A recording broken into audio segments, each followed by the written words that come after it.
Assalamualaikum warahmatullahi wabarakatuh. Innal hamdalillah nahmaduhu wa nasta'inuhu wa nastaghfiruh wa na'udzu billahi min shururi anfusina wa sayyiati a'malina. May yahdihillahu fala mudilla lahu wa may yudlil fala hadiya lahu. وأشهد أن لا إله إلا الله وحده لا شريك له وأشهد أن محمدا عبده ورسوله. يا أيها الذين آمنوا اتقوا الله حق تقاته ولا تموتن إلا وأنتم مسلمون. يا أيها الناس اتقوا ربكم الذي خلقكم من نفس واحدة وخلق منها زوجها وبث منهما رجالا كثيرا ونساء واتقوا الله الذي تساءلون به والأرحام إن الله كان عليكم رقيبا. يا أيها الذين آمنوا اتقوا الله وقولوا قولا سديدا يصلح لكم أعمالكم ويغفر لكم ذنوبكم ومن يطع الله ورسوله فقد فاز فوزا عظيما. أما بعد فإن أصدق الحديث كتاب الله وخير الهدي هدي محمد صلى الله عليه وعلى آله وسلم وشر الأمور محدثاتها وكل محدثة بدعة وكل بدعة ضلالة وكل ضلالة في النار.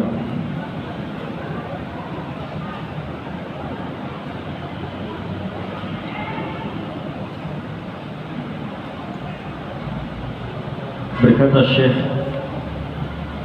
Al-Allamah Ibn Al-Qayyim rahimahullah ta'ala, fasal wa min uqubatiha annaha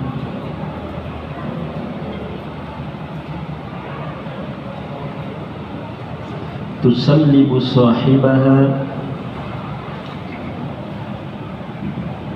asma'al madahi wasyaraf wa taksuhu asma'ad dhammi wassaghar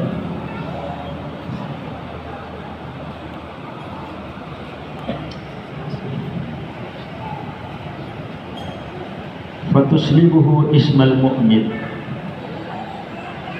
والبر والمحسن والمتقي والمطيع والمنيب والولي والورع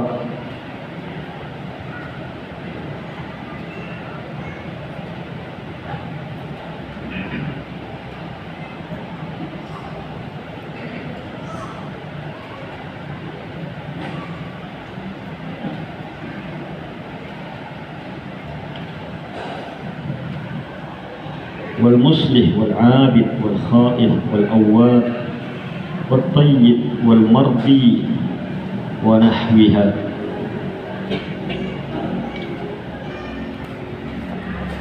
وتكسوه اسم الفاجر والعاصي والمخالف والمسيء والمفسد والخبيث والمسخور والزاني والسارق والقاتل والكاذب والخائن واللوطي والغادر وقاطع الرحم وأمثالها. فهذه أسماء الفسوق وبئس الاسم الفسوق بعد الإيمان.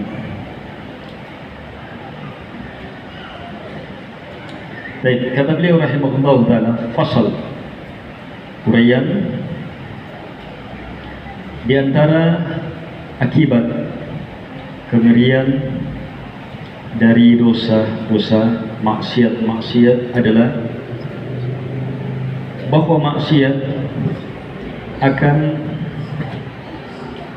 melepas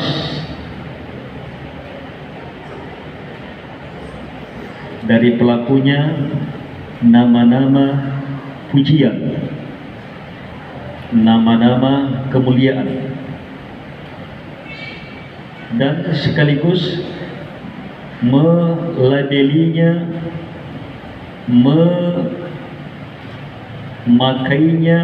memakaikannya nama-nama celaan dan kerendahan, nama-nama celaan dan kerendahan, sehingga maksiat itu akan menghaluskan, menghilangkan darinya nama Al-Mu'min. Itu nama-nama pujian. Al-Mu'min, orang yang beriman. Al-Bar, orang yang baik. Al-Muhsin,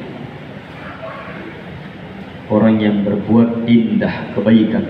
Al-Muttaqi, ini nama pujian, orang yang bertakwa. Al-Muti', orang yang taat. Al-Munib, orang yang senantiasa kembali. Al-Wali, wali Allah. Al-Wari', orang yang wara'. Al-Muslih, orang yang melakukan perbaikan. Al-Abid, yang beribadah, hamba. Al-Khaif, orang yang senantiasa takut. Al-Awwab, orang yang senantiasa ingat kembali kepada Tuhannya. At-Tayyib, orang-orang baik. Al-Mardi, orang yang diridhoi, dan semisal ini. Ini nama-nama baik. Maksiat akan melenyapkan nama-nama ini dan melabelinya dengan nama Al-Fajir. Itu si fajir, penjahat. Al-Asi, si pemaksiat, pelaku maksiat. Al-Mukhalif, ini penentang, ini suka melanggar. Al-Musid, ini orang jahat. Al-Mufsid, ini pembuat onar. Al-Khabith, ini si busuk, khabith. Al-Maskhut, ini yang dimurkai. Az-Zani, si pezina. As-Sariq, si pencuri. Al-Qatil, si pembunuh. Al-Kadhib, si pendusta. Al-Khain, si pengkhianat. Al-Luti, si homo, encong. Al-Ghadir, rampok. Qati'ir rahim, pemutus silaturahim, dan semisalnya. Wahadihi, sementara ini, kata beliau, asmaul fusuq, nama-nama kefasikan yang dalam Al-Quran, dalam surah Al-Hujurat, Allah katakan bi'salismul fusuq ba'dal iman. Itu adalah sejelek-jelek nama kefasikan setelah keimanan.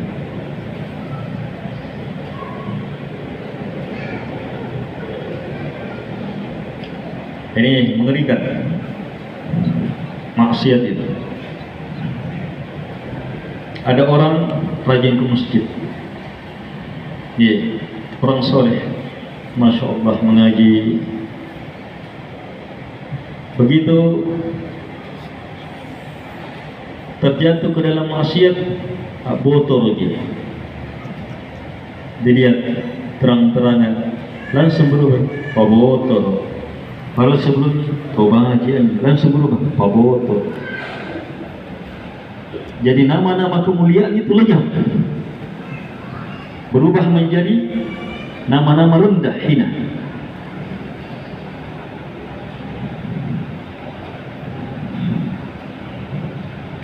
Itu hukuman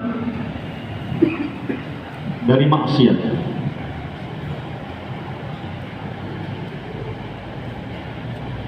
Dan Allah berfirman, bi'sal ismul fusuqu ba'dal iman. Sejelek-jelek nama kefasikan. Sejelek-jelek nama kefasikan setelah keimanan.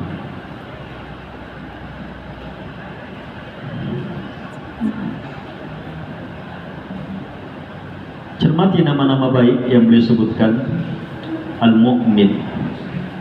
Al-Mu'min itu nama-nama dari Al-Quran, nama-nama dari Allah Subhanahu wa Ta'ala. Ini orang beriman, ini Al-Bar, orang yang baik, Tusannak bajingan, Tutappan, Tubajian.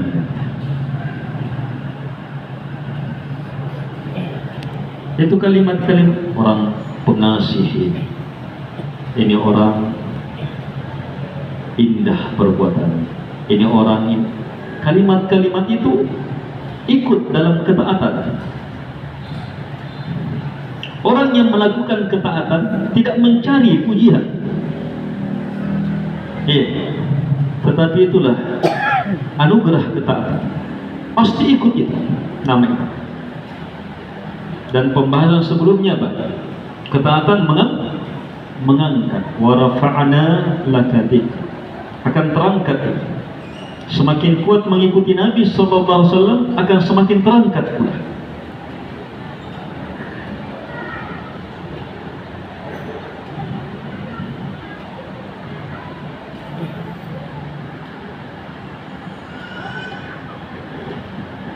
Allati tujibu ghadab ad-dayyan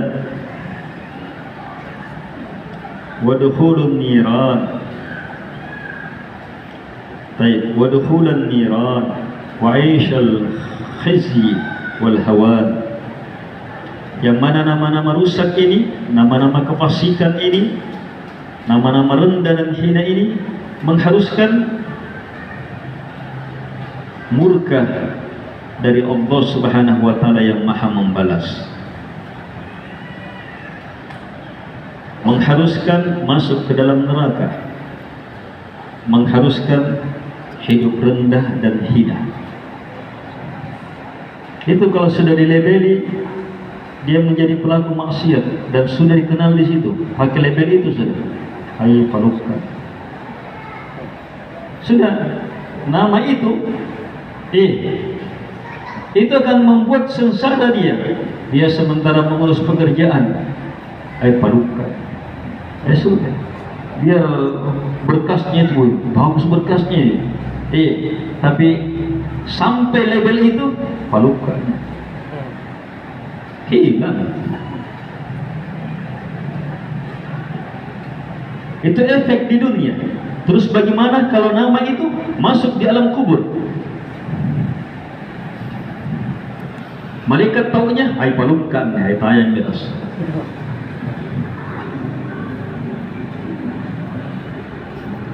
Ini pelaku bid'ah ini. Ini penentang Nabi ini. Ini penyembah kubur ini. Kalau nama itu yang menjadi label di kubur,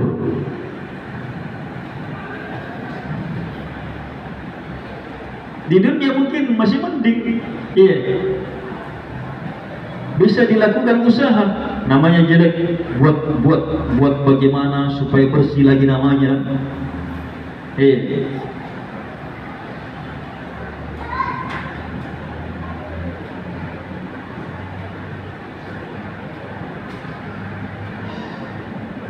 Tetapi murka Allah tetap bagi orang yang sudah melakukan maksiat dan maksiat itu sudah menjadi namanya.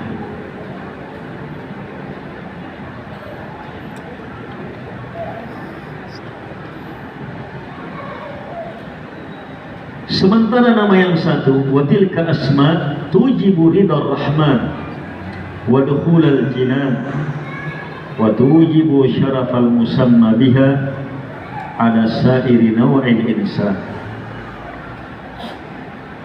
Sementara nama-nama yang hilang, nama-nama yang hilang Totapak, Tobaji,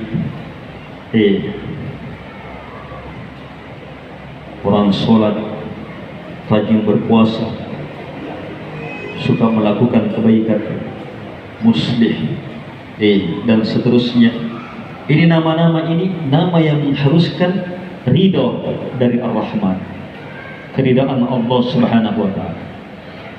Penamaan yang mengharuskan masuk ke dalam surga, penamaan yang mengharuskan syaraf, kemuliaan yang mendapatkan nama ini mengalahkan semua jenis manusia. Itulah nama sebenarnya. Ada nama yang dibuat-buat orang. Sekolah penamaan S1, S2, S3, sarjana sudah, master dia, profesor dia, doktor dia. Nama-nama ini punya kedudukan. Ada orang, dia pejabat, eselon ini, eselon ini, eselon ini. Dia lurah, dia camat, dia bupati, wali kota, dia gubernur, menteri, presiden. Itu nama-nama kemuliaan di tengah manusia. Tapi bersamaan dengan itu, nama-nama mulia ini tetap kalah dengan nama orang baik ini. Kalimat orang baik dan jadi namanya dia itu mengalahkan semuanya. Kalau jadi nama itu jadi sifat, mengalahkan semuanya.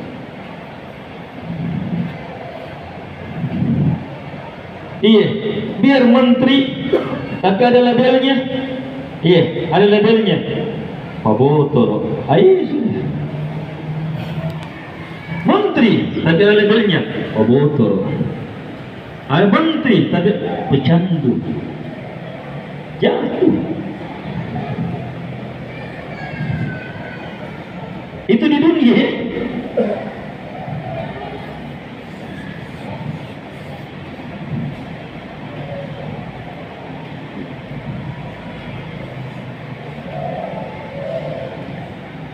Falau lam yakun fi uqubatil ma'siyah illa istihqaqu tilkal asma' wa mujibatuha lakana fil aqli nahin anha walau lam yakun fi thawabit ta'ah illa al-fawz bi tilkal asma'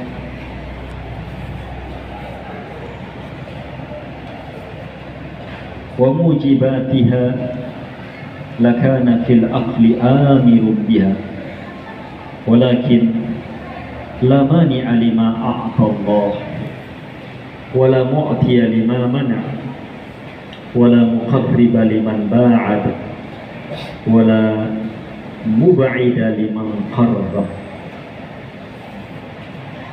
wa man yuhinillahu fama lahu min mukrim Inna Allah yaf'alu ma yasha. Setelah itu beliau datangkan kalimat penutup. Seandainya tak ada akibat,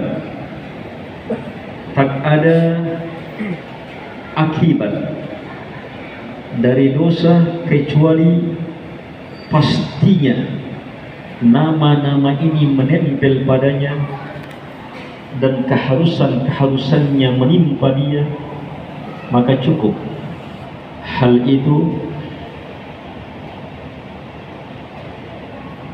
menjadi penghalang untuk bermaksiat dalam setiap akal orang yang berakal.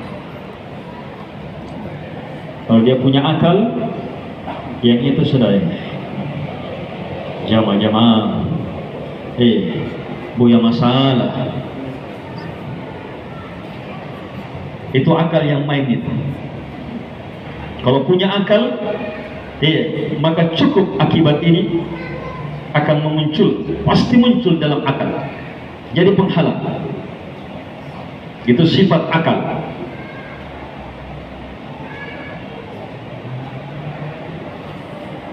Demikian pula kata beliau, seandainya tak ada pahala dari ketaatan kecuali kemenangan dengan berhasil mendapatkan nama ini, gelar ini, kemenangan berhasil mendapatkan keharusan dari kemuliaan ini, maka cukuplah pada akal,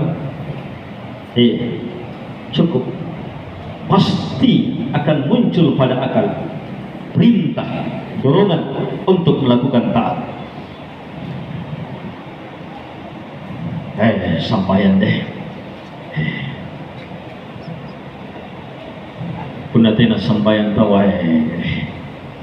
Itu cara berpikir akal itu.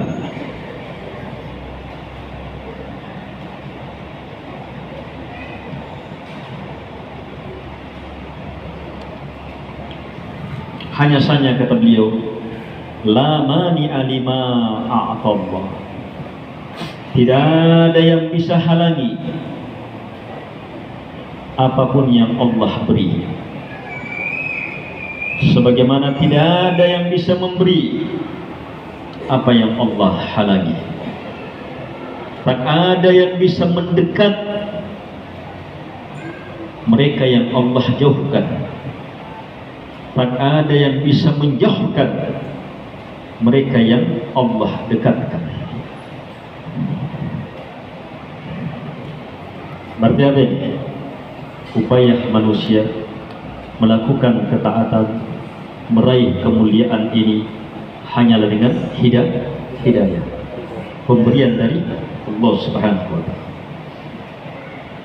Maksiat, terjatuh juga merupakan hukuman dari Allah Subhanahu wa ta'ala.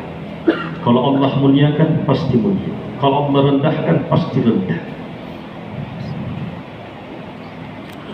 Beliau tutup dengan ayat wa may yuhinillah fama lahu min mukrim.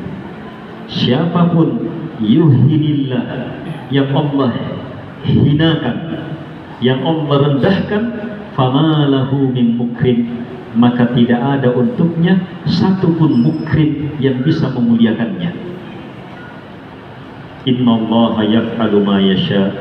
Sungguh Allah berbuat apapun yang dikehendakinya.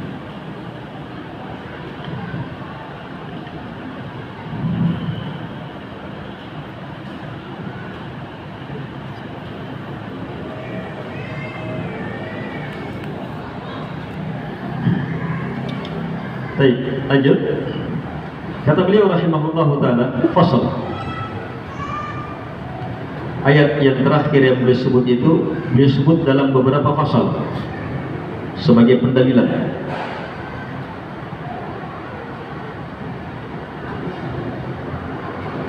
Dan itu ayat pokok dari pokok-pokok ilmu. Itu ayat itu, pokok dari pokok-pokok ilmu. Wa may yuhinillah fama lahu min mukrim. Itu kaidah, ketentuan Allah pasti. Wa may yuhinillah, siapapun yang Allah hinakan, rendahkan, jatuhkan, fama lahu min mukrim, tidak ada satupun yang bisa muliakan, angkat. Dari sini terpahami dua hal. Sesat, Allah yang kasih. Dapat hidayah, Allah yang beri. Mulia, Allah yang muliakan. Rendah, Allah yang rendahkan. Sebab Dia sang penguasa, Dia sang pengatur, Dia sang pemilik.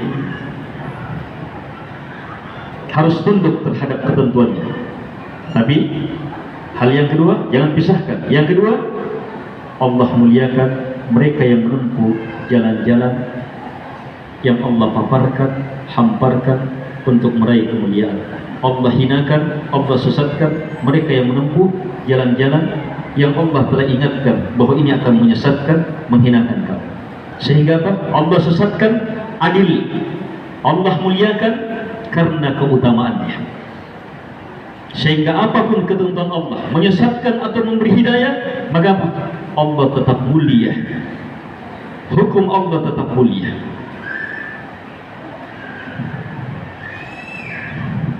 Jadi di semua keadaan kita berhadapan dengan ketentuan Allah Subhanahu wa taala. Hati-hati yang sesat, itu Allah yang sesatkan. Siapapun yang memberi hidayah tidak bisa dapat hidayah kecuali harus kembali kepada Allah. Makanya yang tersesat taubat kepada Allah, kembali kepada Allah.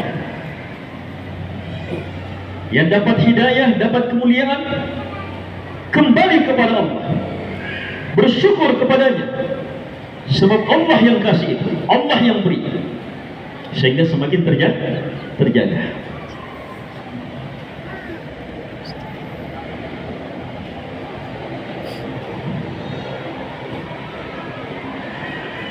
فصل ومن عقوباتها أنها تؤثر بالخاصية في نقصان العقل فلا تجد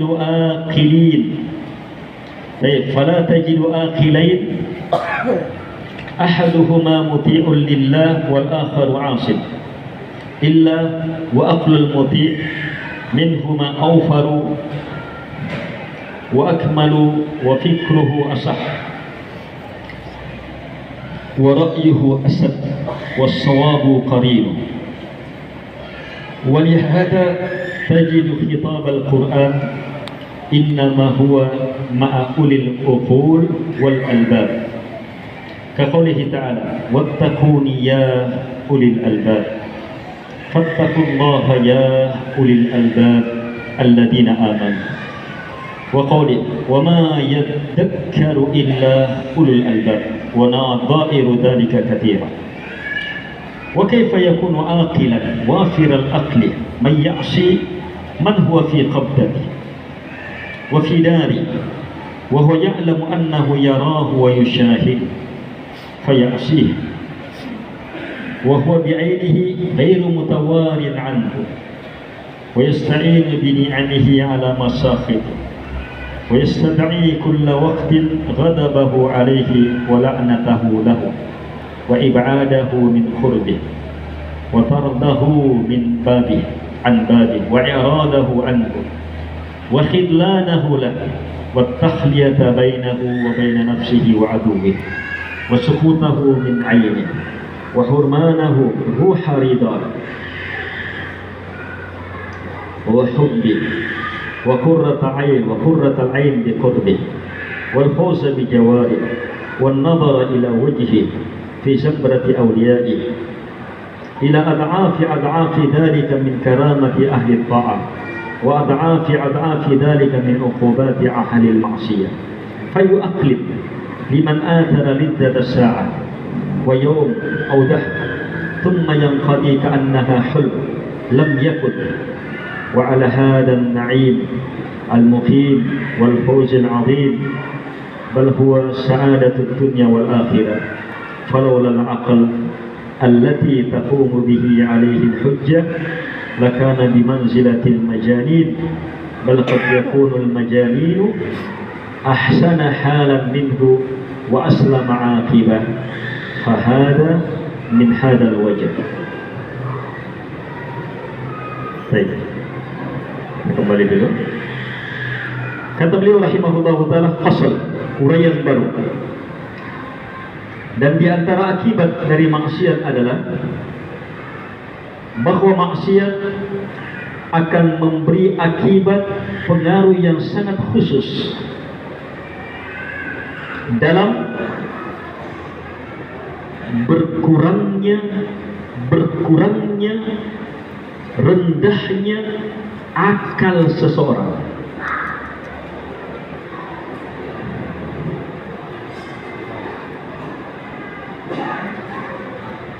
Akal. Maksiat itu punya efek yang sangat khusus, langsung merusak, mengurangi akal.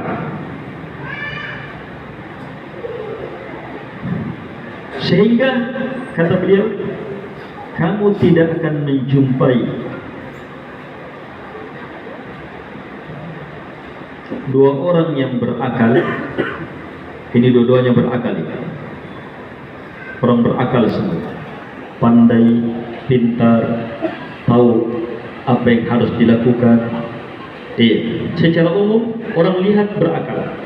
Kamu tidak akan menjumpai dua orang yang berakal, satu dari keduanya taat, sementara satunya bermaksiat, kecuali pasti akalnya yang taat pasti lebih sempurna. Itu pasti.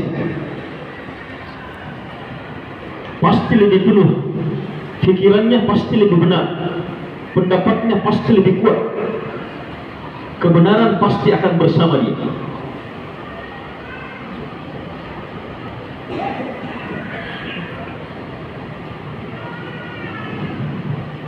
Sama-sama orang berakal, cara berpikirnya bagus, pandai, bagus, tapi satu sholat, yang satunya asam bayang todonya, tapi dia dari masjid.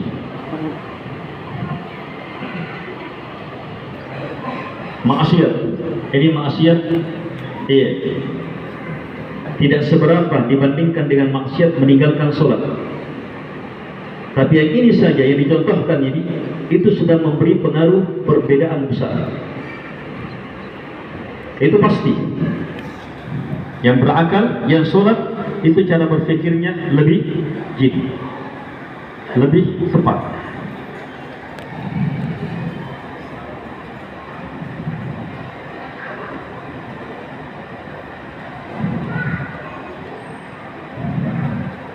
Jadi terlihat jelas bagaimana Pak, maksiat itu apa?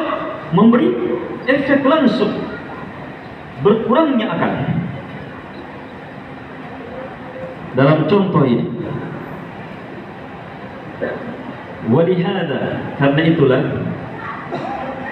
kamu jumpai khitab, pembahasan ilmu, arahan, perintah, petunjuk Al-Quran itu mengarah tidak lain kecuali kepada orang-orang yang berakal. Itu diarahkan kepada akal. Orang-orang yang mempunyai ulul albab, pemilik albab itu apa? Jamak dari lub itu apa? Akal paling bersih. Akal paling bersih itu lub. Lub, akal paling bersih. Pemilik lub, ulul albab, para pemilik lub, akal paling bersih. Lihat dalam Quran, Allah berfirman, wattaquni ya ulil albab. Lihat Allah sudah apa? Bertakwalah kalian kepadaku, wahai siapa? Ulil albab, wahai para pemilik lub, akal yang paling bersih. Kenapa perintah bertakwa diarahkan kepada mereka? Sebab itu paling kontak kesempurnaan akal itu selaras betul dengan syariat.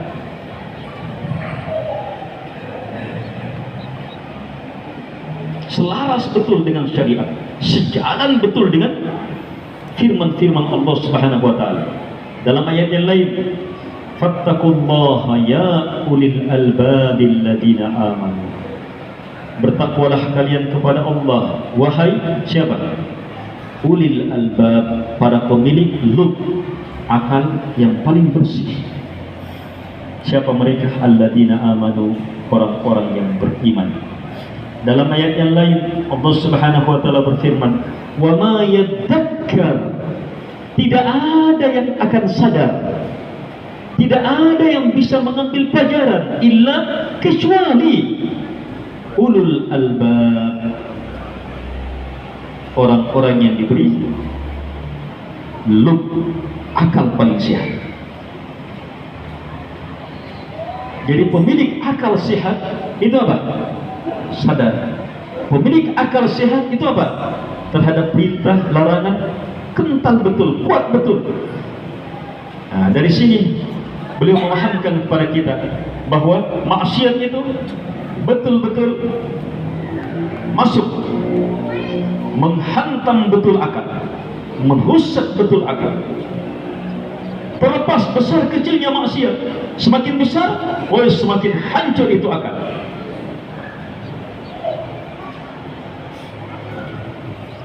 Lihat maksiat paling besar apa? Kesyirikan. Orang musyrik di zaman Nabi dinamakan apa? Jahiliyah. Padahal penjahat.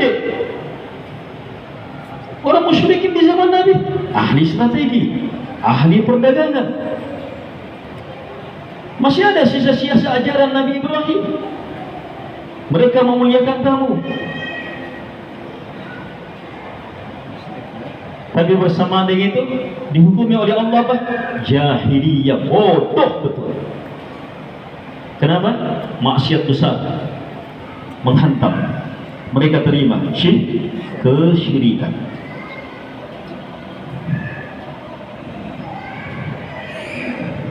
Akal dalam makna ini tidak diketahui, tidak dipahami, atau kurang dipahami oleh orang-orang kafir. Mereka hanya mampu memahami akal sekedar otak, kedalaman berpikir. Tapi akal dalam artian kemampuan membedakan ini yang hak, ini yang batil. Kemampuan membedakan ini banyak, ini sedikit. Kemampuan membedakan ini nikmat, kemampuan membedakan ini sangat membahagiakan, ini mendatangkan celaka. Itu akal. Orang kafir sebenarnya tidak mampu membedakan itu.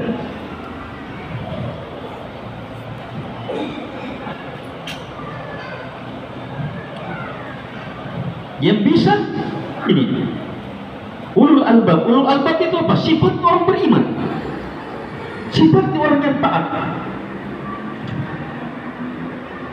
Syekh jelaskan, kata beliau, bagaimana bisa menjadi orang berakal?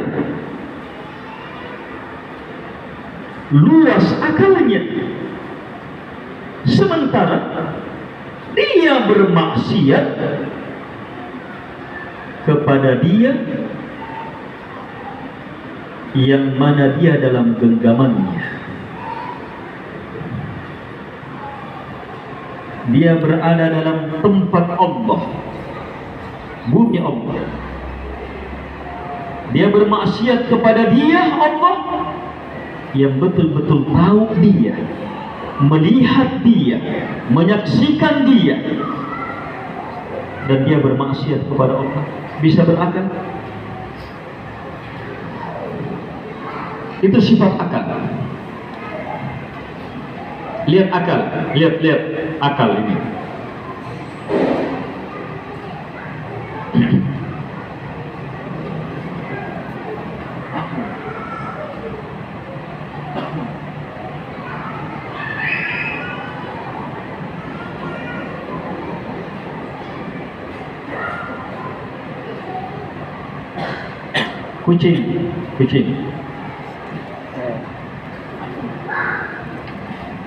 Kucing. Punya kucing.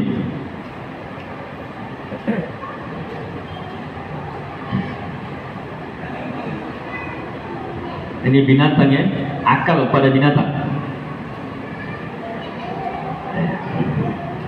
Kucing.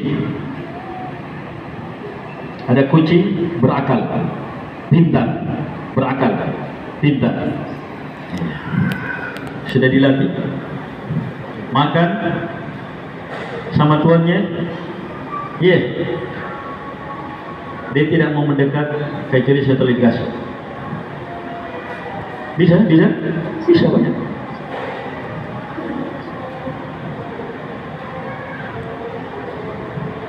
Tapi kalau ada kucing lain, begitu dihidangkan makanan langsung dia serobot. Ayo, dibilangnya apa itu? Ayo macam-macam. Tapi kalau antum lihat ada kucing begitu, makanan dihidangkan, dia tenang. Nanti dikasih, Ih, cerdik. Akal. Binatang bisa. Hanya sesuai dengan kadarnya.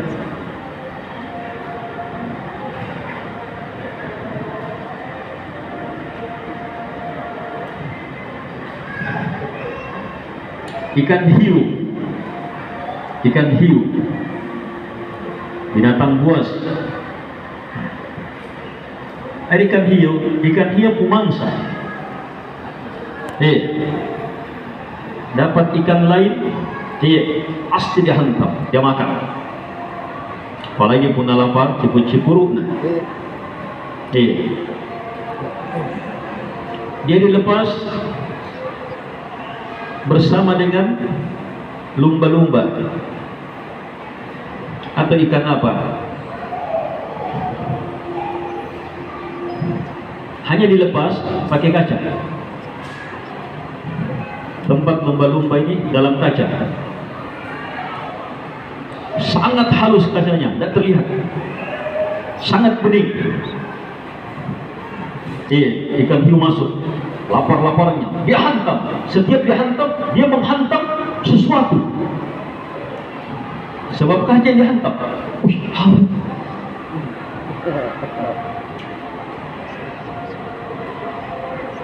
Karena ikan hiu akalnya belum, lewat lagi, dia hantam lagi. Lewat lagi, dia hantam lagi.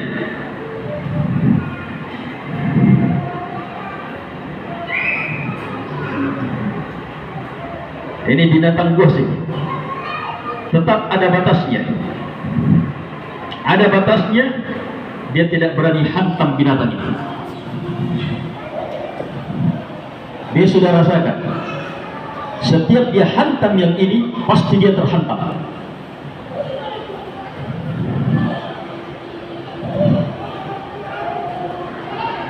Akhirnya dia lewati saja. Dibuka penghalangnya, dia lewati saja, tidak berani menghantam.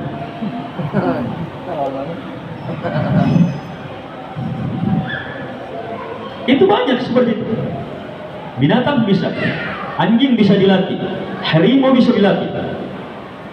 Ditekan akalnya, jadi berpikir dia.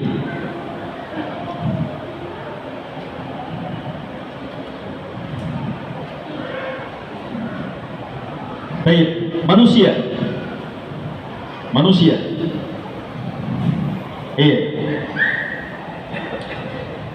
Antum punya pekerja. Kerja di kota itu, jangankan kerja, tempat tinggal itu sangat sulit dan mahalnya tempat tinggal.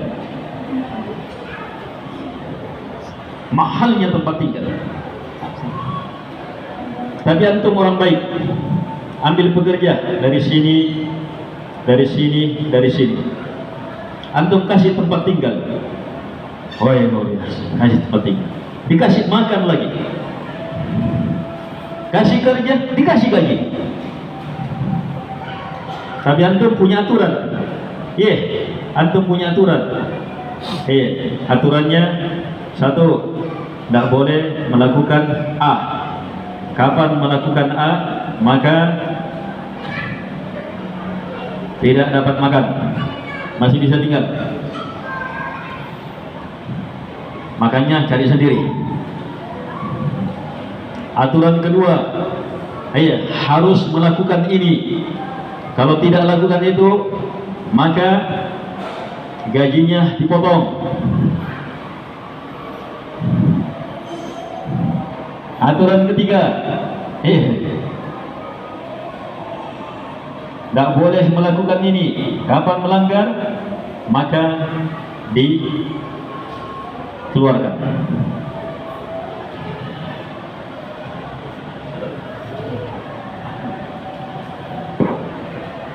Pekerja pertama,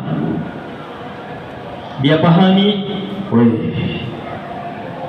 sanak bagi nanti boskan. Ini tempat gratis, alhamdulillah. Kita dikasih makan, luar biasa. Kerja lagi dikasih gaji. Sekedar supaya lakukan ini. Cara berpikir orang berakal apa? Pasti sesuatu yang mudah. Itu tiga aturan sangat mudah.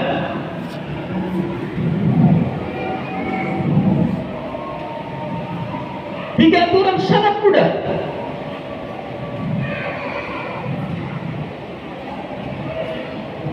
Maka dia lakukan. Dapat tempat, dapat makan, dapat gaji, dapat pekerjaan, dapat gaji. Berakal.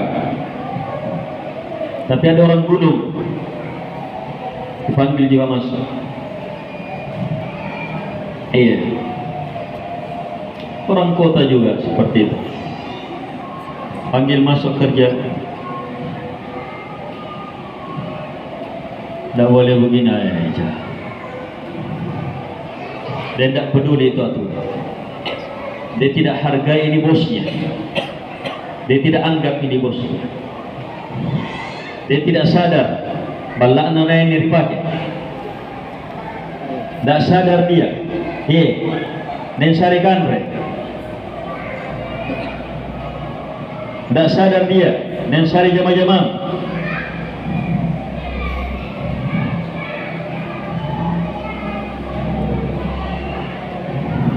Maka yang pertama kita bilang apa? Berakal. Iya. Yang kedua apa? Sanak dungo nanten.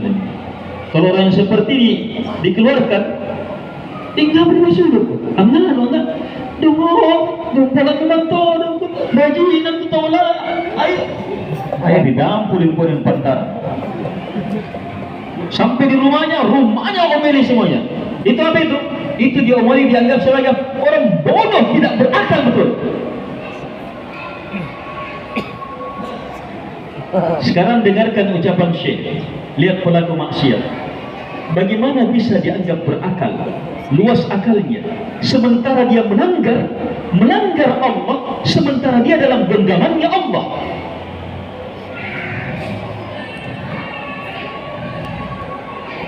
Berada di buminya Allah. Allah menyaksikannya. Dia bermaksiat kepadanya. Allah yang kasih ini, Allah yang kasih ini, Allah yang kasih ini. Nikmatnya tidak bisa dihitung. Cukup Allah suruh apa? Syukuri nikmat supaya Allah tambah. Cukup dia lagi. Tapi dia melanggar. Tidak cocok ya Allah. Saya mau begini. Itu apa? Tidak berakal betul. Berakal ya.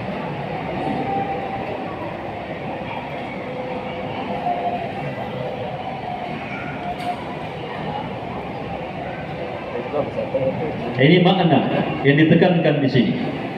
Maksiat menghilangkan. Kenapa tidak berakal hamba ini? Maksiat.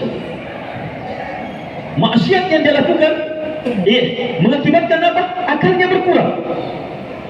Berkurang akalnya. Berkurang akalnya. Berkurang akalnya. Hilang lanyak misirina, lanyak nena, lanyak sifat-sifat akal hilang satu persatu.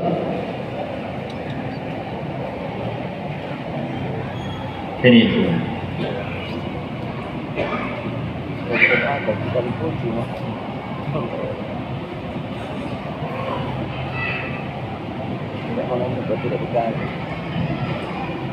jadi cermati.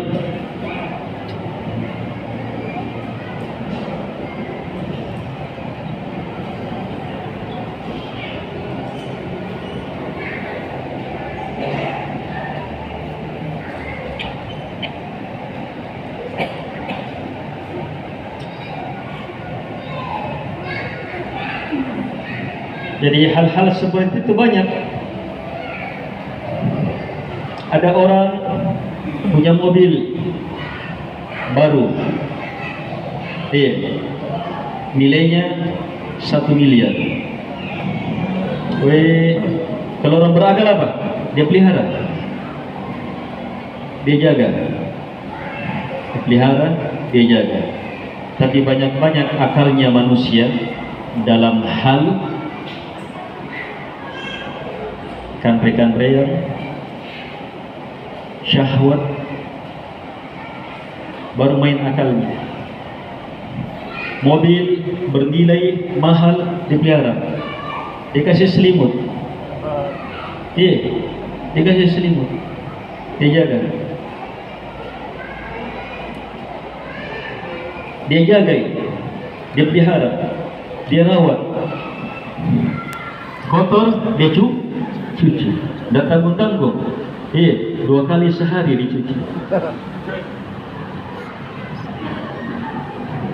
Sementara dia tidak pelihara dirinya, dia tidak cuci dirinya. Sholat 5 kali itu cuci, mencuci diri setiap hari. Dia tidak jaga nikmat besar, tidak berakal. Banyak berakal kalau di urusan dunia, tapi di urusan akhirat, perkara yang sebenarnya, kemuliaan sebenarnya, hilang akal. Itu juga akibat dari maksiat, tidak mampu melihat mana yang lebih berharga, mana yang lebih harus dijaga, mana yang lebih harus dimuliakan. Itu akibat dari maksiat, kehilangan akal. Dan itu berefek dari kepada, kalau dia penguasa pelaku maksiat akan berefek. Menteri pelaku maksiat akan berefek, hakim pelaku maksiat akan berefek, ustadz pelaku maksiat akan berefek, ulama yang berdosa bermaksiat akan berefek, fatwa-fatwanya akan berefek, menunjukkan ustadz kullinya tanam porkas, ustadz pabotoro, kulli sebab akal sudah, akhirnya dia rusak dengan maksiat, tapi merusak juga orang lain. Ini lebih parah. Baik, ini agak panjang. Insyaallah kita akan urai lebih jauh lagi. Sekian dulu. Subhanallah.